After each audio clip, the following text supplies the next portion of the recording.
everyone, and welcome to Mexico Now Festival El Podcast. I am your host, Ana Maria Willars, and I am an actress, writer, and producer from Mexico, based in New York City. Today with us, we have Santiago Arau. Mexico City-born photographer and social media phenomenon Santiago Arau will present Patrimonio, a newly released publication of photographs detailing the landscape and beauty of Anáhuac, the Valley of Mexico, captured between 2015 and 2023. The almost 200 images in the book explore the territory's heritage, geography, and culture to provide the chronicle of the region. Arau has attracted nearly 250,000 followers on Instagram for his exquisitely framed and deeply moving aerial photos. His use of drones offers a fresh perspective on uncommon scenes, creating a unique sense of his homeland density and complexity. Thank you so much for being here with us, Santiago. Thank you so much for having me here. First of all, I'm asking everyone some rapid fire questions just to get to know you better. So first of all, which one was your first camera? Well, I started in the world of photography in 1996 when I was 16. I was born in 1980. So my dad gave me my first camera. It was a Pentax analog camera with film, 35 millimeters. So I started really, really young, taking photos here in Mexico City.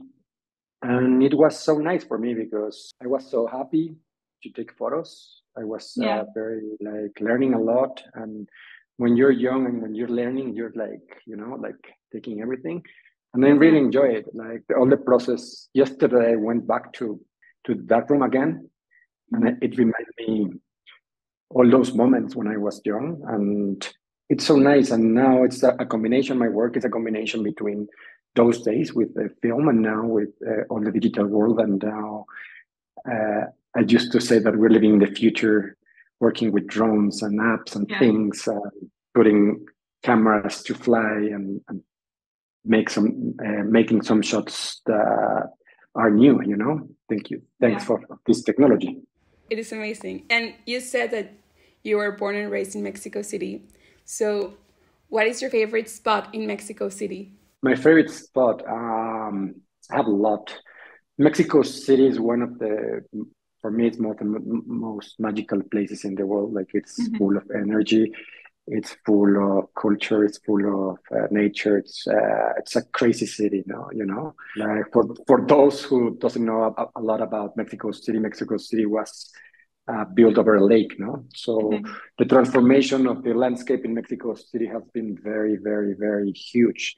The environment changed a lot, And I have a lot of favorite spots like Ciudad Universitaria, that's the National University, that it's so amazing, the architecture and the landscape is so good. Centro Histórico, that it's like downtown and the heart of the city with pyramids, with colonial architecture and modern architecture that it's mixed, and the energy, it's huge. I can't explain it, but when you are there, you just feel it.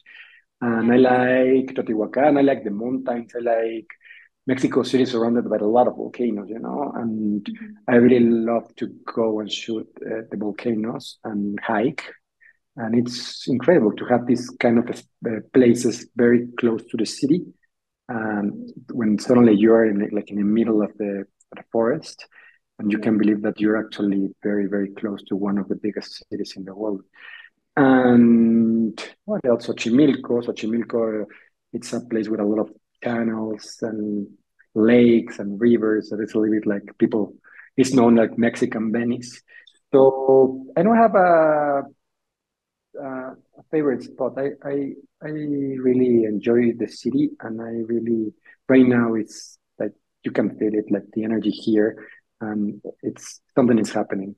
So that's the reason that we are receiving people from all over the world to come and live here, because it's so great, Even that we have problems, that like pollution, like earthquake, like social insecurity, and other things that that are normal for us, like in a place like this, no? And in regards to Mexico, which one is your favorite spot to photograph? It's the same like Mexico City. I don't have a favorite spot. Mexico, it's a great country and it's so beautiful. We have deserts, we have jungle, rainforest, ocean. like the Caribbean Sea, waterfalls. I don't know. It's amazing, and also like the food everywhere that I go, the food here is so great. The everywhere that you go, you eat an amazing food, and the culture, and the past, and the present, and the condition. Like it's a lot. Like if I sometimes a lot of people ask me these questions, but I really can't just answer the question because right now, like I'm thinking about, I don't know, like places like Michoacan with the monarch butterflies comes and it's so beautiful. It's like crazy, and you see thousands and millions of butterflies flying all around in the woods of Michoacan, or my mind thinks also in Baja California, like in the desert, and you see these colors, the sun with the ocean and the whales and sunsets. And right now, if I have to think on another like Yucatan, like the Maya territory, the cenotes that I don't know, it's so beautiful. Yeah. Oaxaca, Zacatecas, Guadalajara, Monterrey. I can't mention like thousands of places. And again, I just can answer.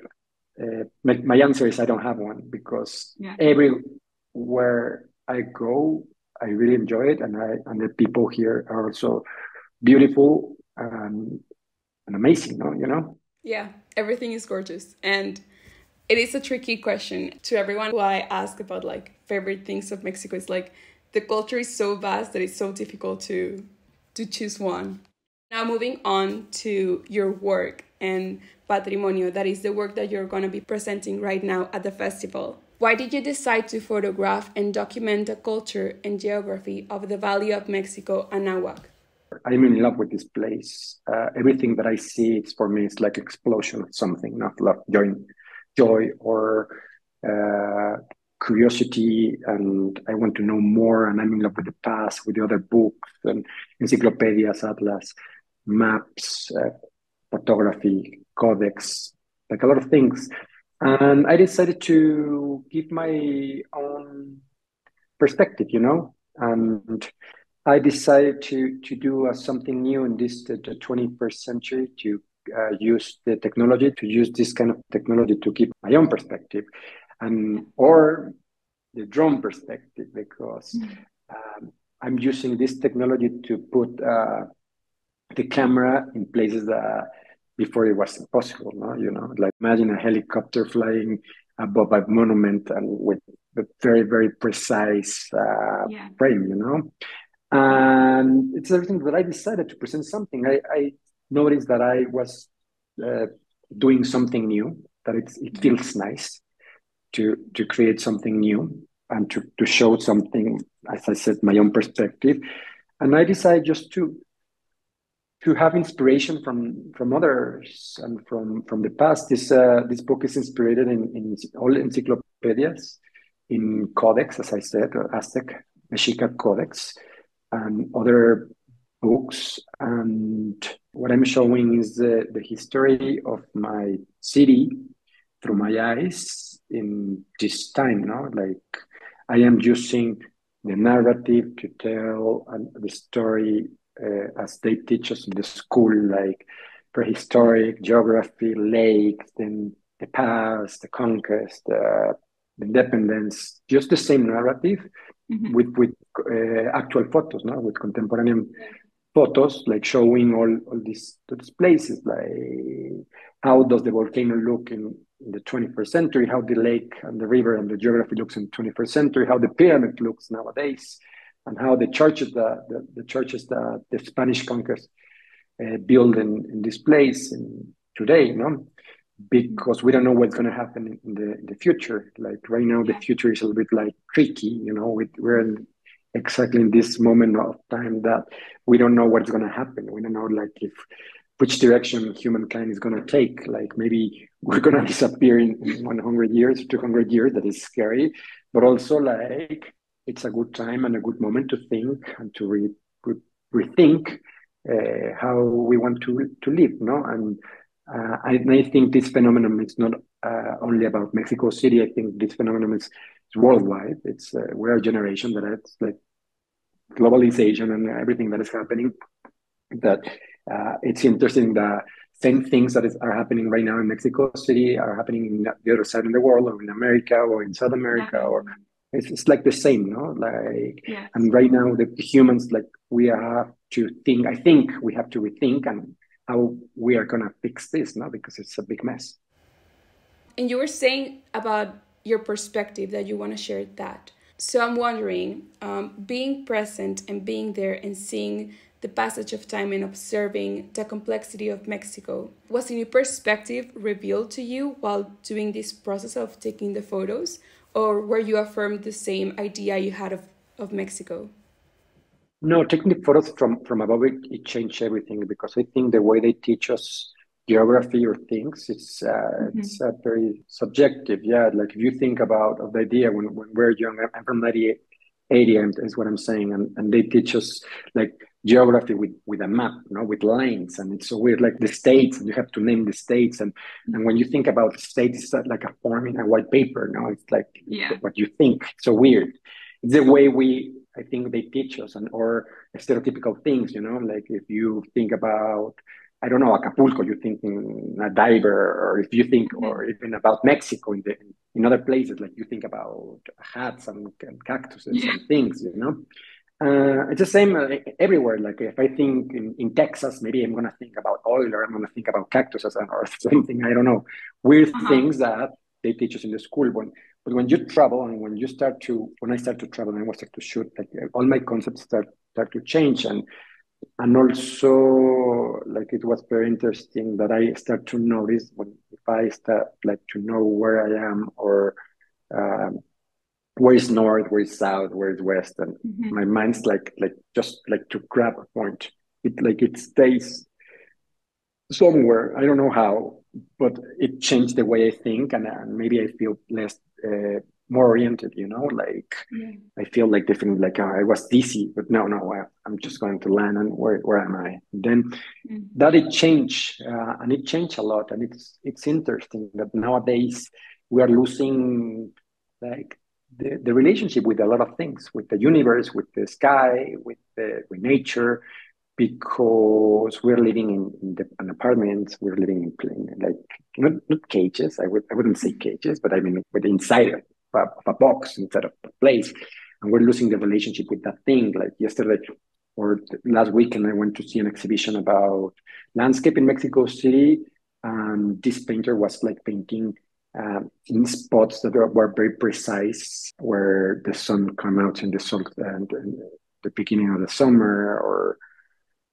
I don't know, and I feel that everything is related, no?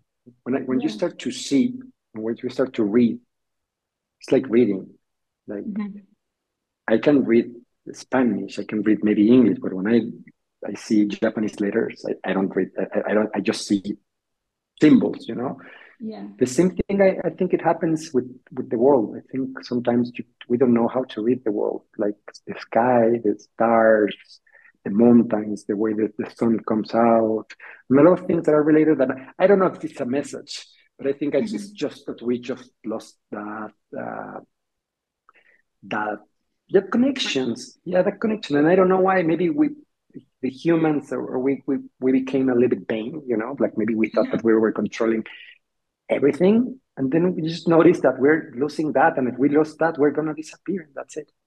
In this collection, your images share the story of a Mexico that is trying to get back what was theirs.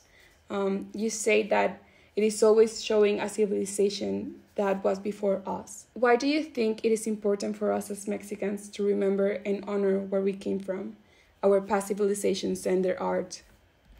The past is so important to understand the future, you know, and to understand the present, and to understand who we are. Like it's very important to learn from the past, because I think what it's really important to learn about the past is to remember. It's like for our own experience. It's like if we don't remember what we did yesterday, or the mistakes that we made yesterday, or the good things that we did last week or last month. If we just forget that, we're just gonna do nothing. I don't know, and it's the same. It's a metaphor. It's like we have to learn in the past, and we're saying like how the people in the past used to live.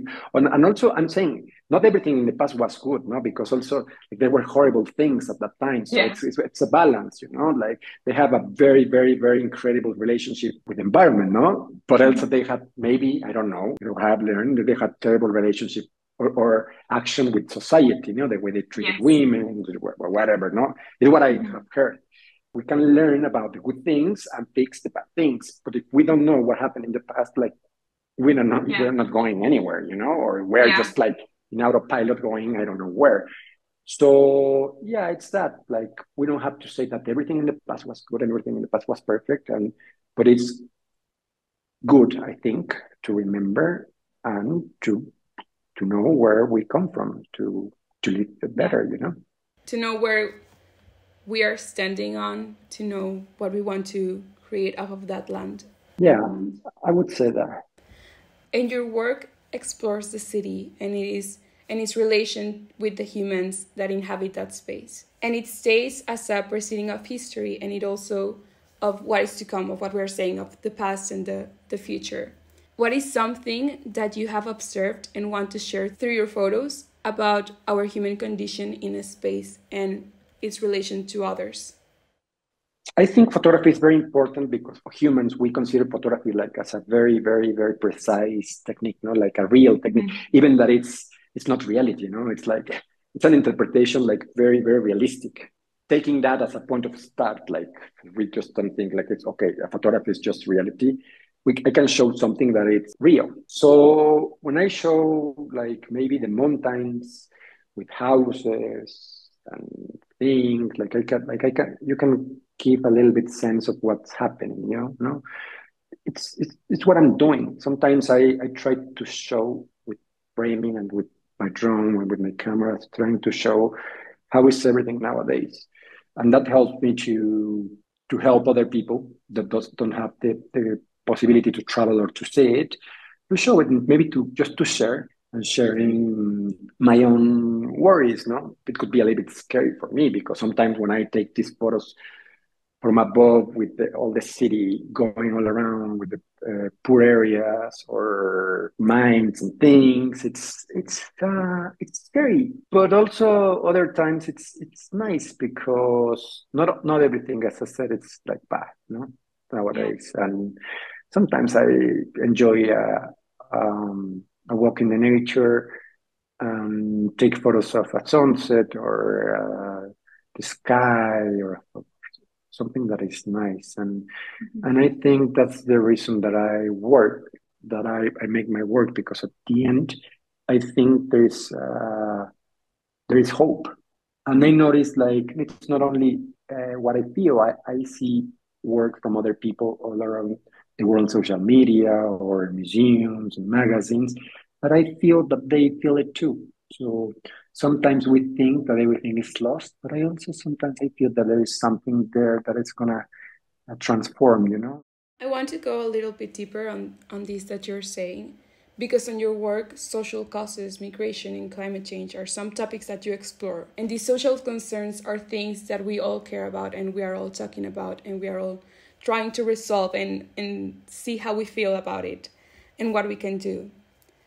And you bring a nuance saying that there's hope and it's not all lost. And yes, these stories are complex, but they're not all sad. What's your personal thesis or perspective on life and these topics that you want to share through your work? I think it's my perspective. I think the way I see the world and my personal ideas about this moment, about 2024 or the past years when I was working, it's just that. And I don't know, it's also learning about how I present the work too, no? It's not only about taking the photos, it's about even how I present everything. I can have a lot of ideas in this moment that we are distracted about everything. You're getting messages, you're getting like notifications, you have to run, you have to go, dates, appointments. And sometimes it's overwhelming now, that you have all this work. I'm still working, and it's right now, I think one of the most difficult task to do is to concentrate in one thing, like we're doing so many things, and we need money, and we need to live, and we're like fixing and going all around. But it's very important to be very very focused, no, on what I'm doing. Sometimes I'm telling you, it's very overwhelming. Like I shoot and I go out and I take like maybe 100 photographies in one day or maybe more. And what I'm gonna do with that, not because it's work, it's also like a moment, like and what I noticed, like if I have like one project, because I am very hyperactive, I always thinking and moving, and I have to like to grab and to stay in one idea. Know what's gonna be my next project, how I'm gonna get there, how I'm gonna like how I'm just gonna do it. And yeah, like thinking about also all the time learning. Like this Patrimonio project is my third exhibition, solo exhibition, I think. Yeah, my third one. It was presented in Bellas Artes, one of the most important museums here in Mexico. It's my second book. I didn't make a book about the second exhibition. And it's what I'm saying. I'm learning all the time, learning. I don't know if it's a very human thing that we always like see the work that we did in the past and we don't like it now. Sometimes I see it and I go, no, it's a lot, there are a lot of mistakes, but it's nice. I'm just learning, and I'm just growing, and my career is just like moving all around. So, I used to post a lot on Instagram before, like all the time, maybe every day. Now I post maybe one photo every month, or if I have something nice to share, like I just share it, and just to continue learning, constant learning, constant of how I like to present the work and the technique, and it's very fun, you know. And I have one more question. So, you have been mentioning about this process of having to select from the equipment to one photograph that you take from the 100 you take a day. So, what is your artistic process like? Do you decide on one theme based on a perspective you want to share with the world? Or is it the city that informs you? Or how does that go about? Well, sometimes I think my work is like a game, like a board game, a little bit, like a puzzle, like a maze. Sometimes it's like I am collecting all these photographies to full the yeah, it's the collectible albums, and I think like my books and my exhibitions are a little bit like that. But I think that I have to go and actually get the card, you know, or get Yeah. the piece of everything. And sometimes, of course, it's easy to find everything. Sometimes it's hard, but it's the way I work. And I tried something at some point of the interview. I mentioned that this is like everything is related, like everything it's like all the pieces are connected. And I think sometimes I feel that I'm making an investigation. You know? It's like I feel that I am playing this clue game, and playing that I'm a journalist. Sometimes I'm a journalist, sometimes I am just a tourist guide making touristic things. Sometimes I like it's a very interesting way that photographers will live, you know, because we can have multiple uh, characters. So, and also I feel very lucky because I am invited because of my work to very cool places, like to go to fly in helicopters, in planes, to go inside places, uh, meet interesting people, to go and inside of places that usually normal people can go inside, because you need access and things like mines, like I don't know, political places, historical places, the things. So I feel very lucky, and I think my work is a little bit like that. Like I feel that I am building something, putting all the pieces together. I don't know if at the end of the game, when I have everything together, what let's see what happened. Like maybe Jumanji, that's kind of place, like things that when everything is uh, built, let's see what I'm gonna have. Like right now, I would say like I am in this stage of my uh, career that I feel that I'm not in the middle of it, but I mean, I feel that I am going and creating something more accurate, is what I feel. That's amazing. So like the work informs you what it tells you what it's about, basically. Yeah. It's the way it is. Like it's a fun game, and I really enjoy it. Of course, could be a little dangerous to go to some places to go out, but I Yeah. take the risk, and it's interesting. Thank you so much. I'm so interested to see your work in the festival and to continue seeing all of your projects. If people want to follow you, they can follow you on Instagram, and where else can they see your work? Yeah, thank you very much for this time and for having me here. I'm very happy to go to New York in November. I'm Yeah. very looking forward to it. New York City, it's a very special place for me because I used to live there for 3 years. Yeah, I love the city, and it's part of my life. So it's gonna be very, very nice to go back soon. And you can follow my work in my social media, Instagram or Twitter, Santiago Arau. You can go and find it.